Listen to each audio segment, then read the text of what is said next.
Hello.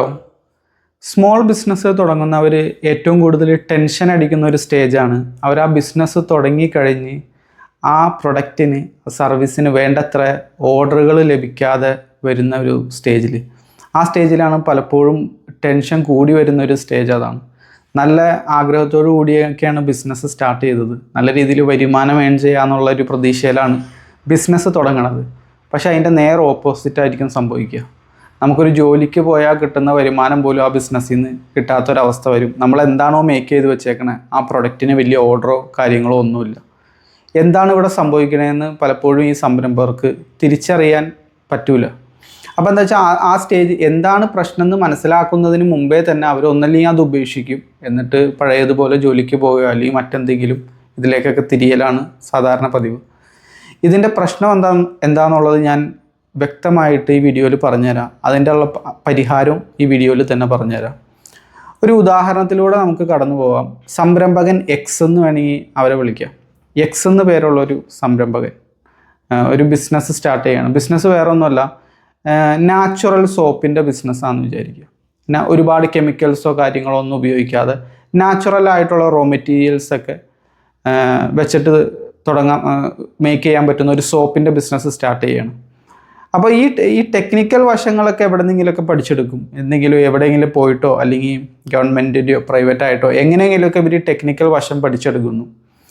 അതിനുശേഷം അതിന് വേണ്ട റോ മെറ്റീരിയലും കാര്യങ്ങളും എവിടെ നിന്ന് കിട്ടുമെന്നൊക്കെ അന്വേഷിക്കുന്നു.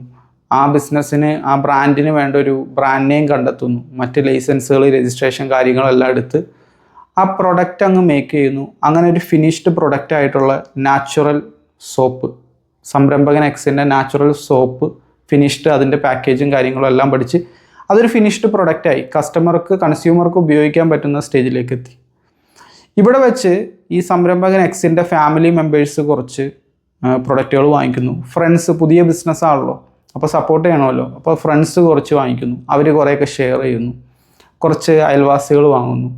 പരിചയത്തിലുള്ള കുറച്ച് പേരൊക്കെ വാങ്ങുന്നു. ഈ ഒരു സ്റ്റേജിൽ തരക്കേടില്ലാതൊരു വരുമാനം അവർക്ക് കിട്ടും. പക്ഷെ അവർ ആ പോയിന്റിൽ വെച്ച് തെറ്റിദ്ധരിക്കും, ഇത് മുന്നോട്ടുള്ള മാസങ്ങളിലും ഇതേപോലെ തന്നെ എനിക്ക് ലഭിക്കുന്നു. പതുക്കെ അവരുടെ സെയിൽ കുറയാനായിട്ട് തുടങ്ങും. ഫാമിലി മെമ്പേഴ്സ് പഴയതുപോലെ വാങ്ങാതെയാവും, ഫ്രണ്ട്സ് പഴയതുപോലെ വാങ്ങാതെയാവും. കാരണം ഫ്രണ്ട്സ് അത് ഇനീഷ്യലി വാങ്ങിച്ചത്, ഫാമിലി മെമ്പേഴ്സ് വാങ്ങിച്ചത് ജസ്റ്റ് ഒരു സപ്പോർട്ട് എന്നുള്ള രീതിയിലാണ്. ഈ ഫ്രണ്ട്സിൻ്റെയും ഫാമിലിയുടെയും കുറച്ച് റെഫറൻസിനെയും മാത്രം ബേസ് ചെയ്തുകൊണ്ട് നമുക്ക് ബിസിനസ് മുന്നോട്ട് കൊണ്ടുപോകാനായിട്ട് പറ്റില്ല. നിങ്ങളുടെ സോപ്പ് നല്ലതാണ്, വളരെ ശരിയാണ്, ആ സോപ്പ് ഉപയോഗിച്ച് നാച്ചുറൽ സോപ്പാണ്, എന്തെങ്കിലുമൊക്കെ ഒരു പ്രത്യേക ഒരു പ്രശ്നത്തിനുള്ള പരിഹാരം പോലെയായിരിക്കും നിങ്ങൾ ഇറക്കുന്നത്. ഒരു നീഷായിട്ടായിരിക്കും ചിലപ്പോൾ ഇറക്കുന്നത്. മുഖത്തെ പാട് പോണതോ അല്ലെങ്കിൽ ബേബീസിന് യൂസ് ചെയ്യാൻ പറ്റിയ നാച്ചുറൽ സോപ്പ് എന്നുള്ള രീതിയിലോ എന്തെങ്കിലുമൊക്കെ പറഞ്ഞിട്ടായിരിക്കും ഇറക്കുന്നത്. അത് വളരെ നല്ല പ്രൊഡക്റ്റും ആയിരിക്കും, പക്ഷേ നിങ്ങൾ ഉദ്ദേശിച്ച രീതിയിലുള്ള സെയിൽ അവിടെ നിന്ന് വരില്ല. ഈ സെയിൽ വരാത്തതിൻ്റെ കാരണം എന്താണെന്ന് ഞാൻ പറഞ്ഞുതരാം. വേറെ ഒന്നുമല്ല, നിങ്ങളുടെ മൈൻഡ് സെറ്റിൻ്റെ പ്രശ്നമാണ്. അതായത് ഒരു പ്രൊഡക്റ്റ് ഉണ്ടാക്കാനുള്ള ടെക്നിക്കൽ വശം അറിഞ്ഞതുകൊണ്ട് അതിനെ നല്ലൊരു ബിസിനസ്സായിട്ട് ബിൽഡ് ചെയ്യാൻ നമുക്ക് സാധിച്ചോളണമെന്നില്ല. യാതൊരു നിർബന്ധവും അതിലില്ല. അങ്ങനെ ആവാം, അങ്ങനെ ആയിട്ടുണ്ട്. പക്ഷേ നിങ്ങളുടെ കേസിലുള്ള പ്രശ്നം എന്താണെന്ന് വെച്ച് കഴിഞ്ഞാൽ നിങ്ങളുടെ മൈൻഡ് സെറ്റ് ഷിഫ്റ്റ് ആവണം. ഏതെല്ലാം മാർഗത്തിലൂടെ പുതിയ വിഭാഗം കസ്റ്റമേഴ്സിനെ എൻ്റെ ബിസിനസ്സിലേക്ക് തുടർച്ചയായിട്ട് കൊണ്ടുവരാം എന്ന് നിങ്ങൾ പഠിക്കണം. അതായത് ബിസിനസ്സിലെ ഒരു തുടക്ക സമയത്ത് ഒരു സാധാരണ സംരംഭകനെ ഏറ്റവും കൂടുതൽ ഹെൽപ്പ് ചെയ്യുന്നത് മാർക്കറ്റിംഗ് ആണ്. മാർക്കറ്റിങ്ങിനെ നിങ്ങൾ അവഗണിച്ചത് കൊണ്ട് പറ്റിയൊരു പ്രശ്നമാണ്. എൻ്റെ അടുത്ത് ചിലർ ചോദിക്കാറുണ്ട്, കമൻറ്റിലൊക്കെ ചിലർ ഇടാറുണ്ട്, നിങ്ങളുടെ ആരെങ്കിലും കേക്കിൻ്റെ ബിസിനസ് തുടങ്ങിയിട്ടുണ്ടോ, സോപ്പിൻ്റെ ബിസിനസ് തുടങ്ങിയിട്ടുണ്ടോ? എൻ്റെ ആരും തുടങ്ങിയിട്ടില്ല. എനിക്ക് വാട്സപ്പിൽ സംശയമായിട്ട് പലരും ചോദിച്ചു വരുന്നവർ ഈ സ്റ്റെക്കായി നിൽക്കുന്ന സ്റ്റേജിലുള്ള സംരംഭകരാണ്. അവരെന്തെങ്കിലുമൊക്കെ എവിടെന്നെങ്കിലുമൊക്കെ പഠിച്ച് എന്തെങ്കിലുമൊക്കെ തുടങ്ങും, അല്ലെങ്കിൽ എന്തെങ്കിലുമൊക്കെ പ്രൊഡക്റ്റ് എവിടെന്നെങ്കിലുമൊക്കെ ഓർഡർ ചെയ്ത് വരുത്തിച്ച് ഇങ്ങനെ അട്ടിയിട്ട് ഇങ്ങനെ വെച്ചിട്ടുണ്ടാവും ഒരു സൈഡിൽ അവരുടെ റൂമിലോ, അല്ലെങ്കിൽ ഈ പറഞ്ഞ സോപ്പിൻ്റെ കേസോ കേക്കിൻ്റെ പല കാര്യങ്ങൾ അവർ ചെയ്യുന്നുണ്ടായിരിക്കും. അതൊരു ബിസിനസ് ആയോ എന്ന് ചോദിച്ചു കഴിഞ്ഞാൽ ബിസിനസ്സായി, പക്ഷെ അവരുടെ ഓർഡർ ഡിക്ലൈനിങ്ങിലായിരിക്കും. അത് ഓർഡർ പഴയതുപോലെ കിട്ടണില്ല. ആ ഫ്രണ്ട്സിൻ്റെയും ഫാമിലിയുടെയും കുറച്ച് റെഫറൻസൊക്കെ കഴിഞ്ഞോടുകൂടി പിന്നെ ഈ സാധനം എങ്ങനെ വിൽക്കണമെന്നുള്ളത് ഇവർക്ക് അറിയില്ല. ചിലപ്പോൾ കുറച്ച് പേര് എന്തെങ്കിലുമൊക്കെ ഷോപ്പിലൊക്കെ കൊണ്ടുവന്ന് വെച്ച് നോക്കും, അവിടെ നിന്ന് വലിയ റിസൾട്ട് ഇല്ലാണ്ടാവാൻ നേരത്ത് ഇത് ബിസിനസ്സിൻ്റെ പ്രശ്നമാണ് അല്ലെങ്കിൽ പ്രൊഡക്റ്റിൻ്റെ പ്രശ്നമാണെന്ന് കരുതി അവർ സ്റ്റോപ്പ് ചെയ്യും. ഇവിടുത്തെ പ്രശ്നം മാർക്കറ്റിങ്ങിൻ്റെ പ്രശ്നമാണ്, അല്ലെങ്കിൽ മാർക്കറ്റിങ്ങിനെ വലിയ രീതിയിൽ പരിഗണിക്കാത്തതിൻ്റെ പ്രശ്നമാണ്. ചാനൽസുകളെ പറ്റി നിങ്ങൾ പഠിക്കണം. എന്താ ചാനൽസ് എന്ന് ചോദിച്ചു കഴിഞ്ഞാൽ പുതിയ വിഭാഗം കസ്റ്റമേഴ്സിന് നമ്മളിലേക്ക് എത്താനുള്ള മാർഗ്ഗങ്ങളെയാണ് ചാനൽസ് എന്ന് പറയുന്നത്. അപ്പം നമ്മൾ പഠിക്കേണ്ടത് എന്താണെന്ന് വെച്ച് കഴിഞ്ഞാൽ, ഏതെല്ലാം പുതിയ മാർഗത്തിലൂടെ, ഞാൻ റിപ്പീറ്റ് ചെയ്ത് പറയാം, ഏതെല്ലാം പുതിയ മാർഗത്തിലൂടെ പുതിയ വിഭാഗം കസ്റ്റമേഴ്സിനെ തുടർച്ചയായി എൻ്റെ ബിസിനസ്സിലേക്ക് എങ്ങനെ കൊണ്ടുവരാം, ഇതാണ് നിങ്ങൾ പഠിക്കേണ്ടത്. ഇത് പഠിച്ച് ഇതിൻ്റെ മേളിൽ പ്രവർത്തിച്ചില്ലെങ്കിൽ ഈ പറഞ്ഞ സ്റ്റെക്ക് നിങ്ങൾക്ക് അനുഭവപ്പെടും. ആ ബിസിനസ് സ്റ്റോപ്പ് ചെയ്യാൻ തോന്നും, ആ പ്രൊഡക്റ്റ് സ്റ്റോപ്പ് ചെയ്ത് വേറെ ഇതിലേക്ക് ചാടാൻ തോന്നും, അത് സ്റ്റോപ്പ് ചെയ്ത് മറ്റൊന്ന് വേറെ ഒന്നിലേക്ക്, ആഴ്ചയിൽ ഓരോ ഐഡിയ, മാസത്തിൽ ഓരോ ഐഡിയ, ഏതിലേക്ക് പോയിട്ടും കാര്യമില്ല. ഇതേ പ്രതിസന്ധി തന്നെ അതിലും നിങ്ങൾ നേരിടും. കാരണം ഇവിടുത്തെ പ്രശ്നം പ്രൊഡക്റ്റ് അല്ല, നിങ്ങളുടെ ആ ഫാമിലി മെമ്പേഴ്സും അതേപോലെ റെഫറൻസിലൂടെ വന്ന കുറച്ച് സ്ട്രേഞ്ചേഴ്സ് എല്ലാം നല്ലതാണ് ആ പ്രൊഡക്റ്റിനെ പറ്റി പറയണമെങ്കിൽ പ്രൊഡക്റ്റിൽ പ്രശ്നമില്ല എന്ന് അതിൻ്റെ അർത്ഥം. നിങ്ങൾ ഇനി ശ്രദ്ധിക്കേണ്ടത് മാർക്കറ്റിങ്ങിലാണ്. ഇനി എങ്ങനെയൊക്കെ ചെയ്യാം, മാർക്കറ്റിംഗ് എങ്ങനെയൊക്കെ ചെയ്യുക എന്നുള്ളത് നമ്മൾ പഠിക്കണം. നമുക്ക് ഓൺലൈനിലൂടെ ചെയ്യാം, ഓർഗാനിക് മാർക്കറ്റിംഗ് സോഷ്യൽ മീഡിയയിലൂടെ ചെയ്യാം. ഒരുപാട് പേര് ഇത്തരത്തിലുള്ള പ്രൊഡക്റ്റുകൾ സോഷ്യൽ മീഡിയയിൽ സെല്ല് ചെയ്യുന്നുണ്ട്. നിങ്ങൾക്കൊരു പേഴ്സണൽ ബ്രാൻഡായിട്ട് മാറാം. ഇപ്പം ഞാൻ ഈ ചെയ്യുന്ന പോലെ വീഡിയോസ് നിങ്ങൾക്ക് സോഷ്യൽ മീഡിയയിൽ ചെയ്യാം.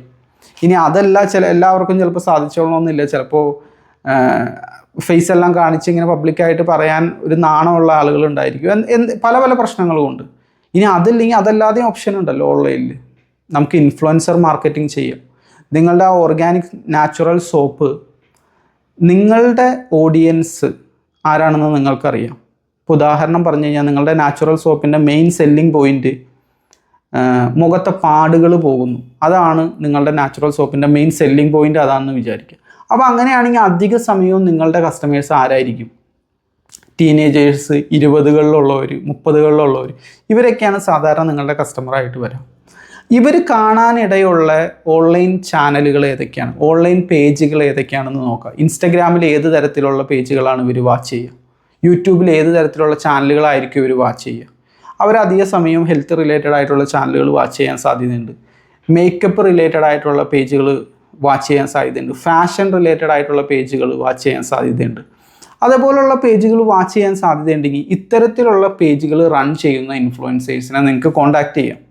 അങ്ങനെ കോൺടാക്റ്റ് ചെയ്തിട്ട് നിങ്ങളുടെ ഈ ഓർഗാനിക് നാച്ചുറൽ ഈ സോപ്പ് അവർക്ക് സൗജന്യമായിട്ട് കൊടുത്തുകൊണ്ട് അവരെ കൊണ്ട് വീഡിയോ ചെയ്യിക്കുക. എന്നിട്ട് നിങ്ങളുടെ വാട്സപ്പ് നമ്പർ അതിൽ പ്രൊവൈഡ് ചെയ്താൽ മതി. ഇതൊരു ചാനലാണ്.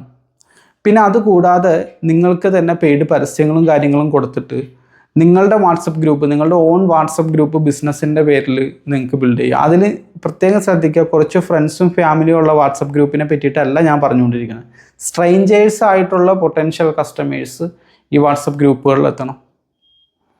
അങ്ങനെ നിങ്ങൾക്ക് കോൺടാക്റ്റ് ചെയ്ത് നിങ്ങളുടെ പെയ്ഡ് പരസ്യങ്ങൾ കൊടുത്ത് നിങ്ങളുടെ വാട്സപ്പ് ഗ്രൂപ്പിൽ ആളുകൾ എത്തിക്കാനായിട്ട് സാധിക്കും. അവിടെ നിങ്ങൾക്ക് സെല്ല് ചെയ്യുക. എങ്ങനെ നല്ലൊരു ഓഫർ കൊടുക്കണമെന്നുള്ളത് നിങ്ങൾ പഠിക്കണം. ഓഫർ എങ്ങനെ പ്രൊവൈഡ് കൊടുക്കണമെന്നുള്ള ഓഫർ ക്രാഫ്റ്റിംഗ്, അതൊരു സ്കില്ലാണ്. മാർക്കറ്റിങ്ങിലൊരു സ്കില്ലാണ് ഓഫർ ക്രാഫ്റ്റിംഗ്. എന്ത് പറഞ്ഞാൽ കസ്റ്റമർ എടുക്കും, എങ്ങനെയൊക്കെ സൈക്കോളജിക്കലി കസ്റ്റമേഴ്സിനെ ട്രിക്ക് ചെയ്യാം. പല കാര്യങ്ങൾ ഞാൻ നേരിട്ട് പറഞ്ഞു തരികയാണ്. അതെന്താ ട്രിക്ക് ചെയ്യലാണ് ഇതെല്ലാം.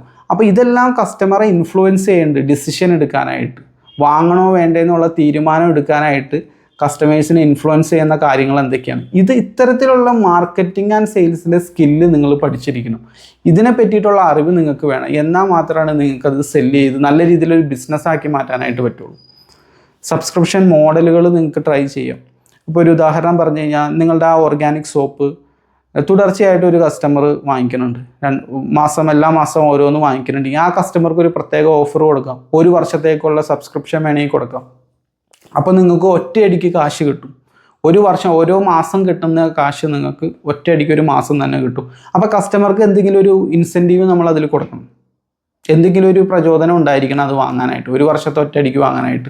അപ്പോൾ കസ്റ്റമർ എല്ലാ മാസവും വാങ്ങുകയാണെങ്കിൽ പ്രൈസ് നിങ്ങൾ കുറച്ച് കൊടുക്കണം, കുറഞ്ഞ വിലക്ക് കൊടുക്കണം. ഒരു 10% ഡിസ്കൗണ്ട്, ഒരു വർഷത്തേക്കുള്ള മൊത്തത്തിലുള്ള ഒരു സബ്സ്ക്രിപ്ഷൻ ആ പാക്കേജ് എടുക്കുകയാണെങ്കിൽ 10% ഡിസ്കൗണ്ടിൽ കൊടുക്കാനായിട്ട് സാധിക്കും.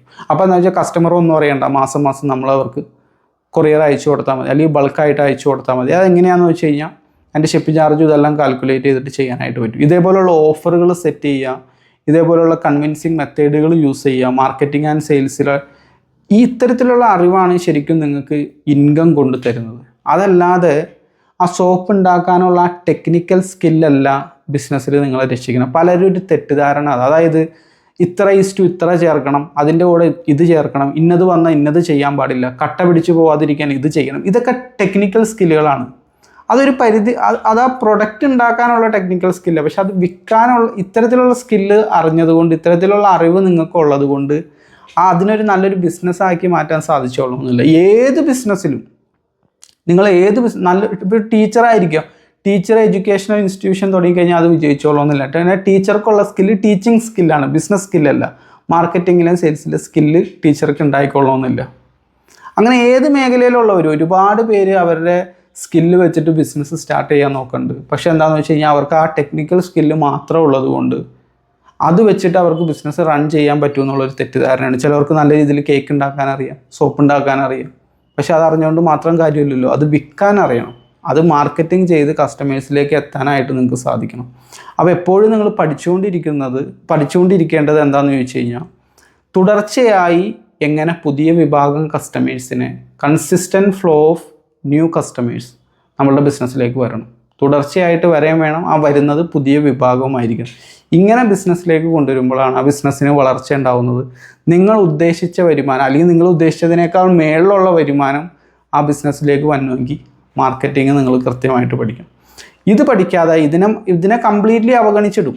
തുടക്ക സമയത്ത് ഇന്ന വരെ ഒരു ബിസിനസ് തുടങ്ങാത്ത ആളാണ്, ഒരു തവണ ചൂടുവെള്ളത്തിൽ ചാടിയ ആൾക്കത് മനസ്സിലാവും. കാരണം ഇനിയിപ്പോൾ ഞാൻ ഇപ്പോൾ സോപ്പിൻ്റെ മാറ്റി ഇപ്പോൾ കേക്കിൻ്റെ സ്റ്റാർട്ട് ചെയ്താലും ഇതേ അവസ്ഥയ്ക്ക് തന്നെയാണ് എനിക്ക് വരാൻ പോണേന്നുള്ള അവരുടെ ലോജിക്ക് വെച്ച് അവർ മനസ്സിലാക്കിയെടുക്കും. പക്ഷെ തുടക്ക സമയത്ത് എന്താ ചെയ്യണം, ഇന്ന വരെ ഒരു ബിസിനസ് തുടങ്ങാത്ത ഒരാൾ എന്താ ചെയ്യണമെന്ന് വെച്ച് കഴിഞ്ഞാൽ, അവരെ പ്രൊഡക്റ്റിൻ്റെ ടെക്നിക്കൽ സ്കില്ല്, അതേപോലെ ലോഗോ കാര്യങ്ങൾ, ബ്രാൻഡ് നെയിം, ലൈസൻസ്, രജിസ്ട്രേഷൻ, അങ്ങനെ പാക്കേജിങ് എല്ലാം, കളർ കോമ്പിനേഷൻ എല്ലാം അവർ ചെയ്യും, കറക്റ്റായിരിക്കും. പക്ഷേ ഈ വിൽക്കണ കേസിൽ മാത്രം അവർ അതിനെ വലിയ മുഖവിലക്ക് എടുക്കില്ല. ലാസ്റ്റ് കുഴി ചാടിയതിന് ശേഷം അവർക്ക് മനസ്സിലാവും ഇത് മാത്രം ഉള്ളത് കൊണ്ട് കാര്യമില്ല, നല്ലൊരു ബിസിനസ് നമുക്ക് റൺ ചെയ്യാനായിട്ട് സാധിക്കില്ല. അതിൽ മാർക്കറ്റിംഗ് സ്കില്ലും കൂടി നിങ്ങൾക്ക് വേണം. 4 ആളെ അറിയിക്കാനുള്ള സ്കില്ല് വേണം. ആ അറിയിച്ച ആളുകളെ കൺവിൻസ് ചെയ്ത് നിങ്ങളുടെ പ്രൊഡക്റ്റ് എടുപ്പിക്കാനുള്ള സ്കില്ല് വേണം. ഇവിടെയാണ് മാർക്കറ്റിംഗ് ആൻഡ് സെയിൽസിലെ സ്കില്ല് നിങ്ങളെ ഹെൽപ്പ് ചെയ്യുന്നത്. അപ്പോൾ മാർക്കറ്റിങ്ങിനെ ഒരിക്കലും അവഗണിക്കാതിരിക്കുക. നിങ്ങൾ സ്റ്റക്കാവും, ബിസിനസ്സിൽ ഒരു പോയിന്റിൽ വെച്ചിട്ട് സ്റ്റക്കാവും. ഇതുപോലെയുള്ള ബിസിനസ് വിശേഷങ്ങളുമായിട്ട് നമുക്ക് വീണ്ടും കാണാം. നിങ്ങൾക്ക് ഓൺലൈൻ മാർക്കറ്റിംഗ് ആൻഡ് സെയിൽസ് എല്ലാം പഠിക്കണമെന്നുണ്ടെങ്കിൽ എൻ്റെ വാട്സപ്പ് ഗ്രൂപ്പിൽ അംഗമാവാം. താഴെ ലിങ്ക് കൊടുത്തിട്ടുണ്ട്. Thank you for watching.